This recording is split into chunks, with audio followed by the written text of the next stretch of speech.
On a 7 millions de déplacés, plus d'1 million de réfugiés. En avril 2023, une guerre civile a commencé au Soudan entre l'armée régulière et les forces de soutien rapide, qui sont des milices, des forces paramilitaires.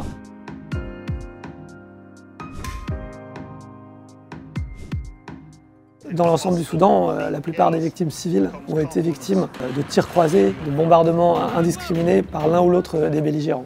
Mais au Darfour Ouest, les tensions ethniques étant par ailleurs déjà très fortes avant le conflit, les forces de soutien rapide, mais aussi et peut-être plus encore des milices arabes alliées aux forces de soutien rapide, ont pris pour cible la communauté massalite et ça a entraîné la fuite de centaines de milliers de civils, en particulier massalites, vers le Tchad. At the border in Adre, we're seeing a large influx of refugees from Sudan. In October, where we were seeing about 100 people per day, in the last 4 days, it's been between 1,000 to above 3,000 in one day. On a aujourd'hui 500 000 nouveaux réfugiés du Soudan qui se trouvent au Tchad.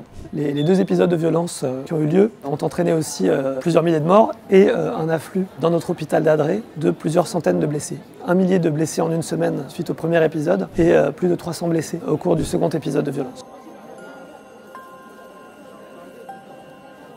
Dans un camp où les gens venaient essentiellement d'El Geneina, donc là où les violences ont été les plus intenses, le taux de mortalité depuis le début de la crise s'est multiplié par 20. On a aussi constaté que plus de 80% des victimes étaient des hommes, les hommes civils étant systématiquement considérés comme des combattants. Cette intensité rappelle la violence d'il y a 20 ans, la violence de 2003, avec une différence tout de même, c'est que Geneina est plutôt une exception aujourd'hui, alors qu'en 2003, le ciblage ethnique des communautés non arabes avait lieu sur l'ensemble du Darfour.